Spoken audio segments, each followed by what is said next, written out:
ایک کہانی ہے ایک گاؤں کی جہاں پر ایک بوڑھا باپ اور 4 بھائی رہتے تھے جو آپس میں لڑتے جھگڑتے رہتے تھے، جس کی وجہ سے ان کا باپ بہت زیادہ پریشان تھا اور ہر دن وہ لڑتے ہی رہتے تھے۔ کوئی ایسا دن نہیں جب وہ نہ لڑے۔ پھر ان کی شادیاں ہو گئیں، پھر وہ اب شہر چلے گئے اور روزانہ اس کا باپ دیکھتا کہ کوئی نہ کوئی لڑی جا رہا ہے اور جب وہ بڑے ہوتے تو ان کی بیگمیں بھی آپس میں لڑتی رہتی تھیں،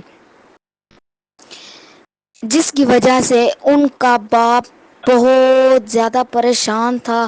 وہ ان کی بیگمیں بھی لڑتی رہتی تھی اور بھائی بھی آپس میں لڑتے رہتے تھے۔ اور ایک دن ان کا بوڑھا باپ بہت زیادہ بیمار ہو گیا ان کی وجہ سے، جو آپس میں لڑتے جھگڑتے رہتے تھے۔ پھر اس نے اپنے بیٹوں کو بلایا اور ایک کو کہا کہ اپنی ایک لکڑی کی گٹھی بھی لیتے آنا۔ پھر وہ شہر سے آئے گھر اپنے باپ کو ملنے کہ ہمارے باپ نے ہمیں کیوں بلایا ہے، کیا وجہ ہے۔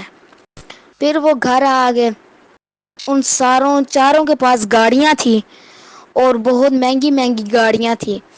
پھر اس کا باپ باہر آیا اور اس نے لکڑی کی گٹھی دیکھی اور اس بوڑھے باپ نے ساروں کو کہا کہ یہ لکڑی کی گٹھی توڑو۔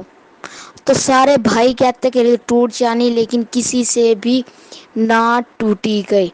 پھر اس نے کہا کہ اب سنگل لکڑی دیتے ہیں۔ پھر اس نے ایک ایک لکڑی ساروں کو دی اور ان ساروں نے توڑ لی۔ پھر اس کے باپ نے کہا کہ بیٹا، اگر آپ لوگ اکٹھے رہو گے لکڑی کی گٹھی کی طرح، پھر تم کو کوئی بھی ہاتھ نہ لگا سکے گا۔ اگر تم ایک لکڑی کی طرح علیحدہ علیحدہ رہو گے تمہیں ہر کوئی نقصان پہنچا سکتا ہے۔ پھر ان پہ دیا آگے، پھر وہ آپس میں بھائی بھائی بن گئے۔ نتیجہ اتفاق میں برکت ہے۔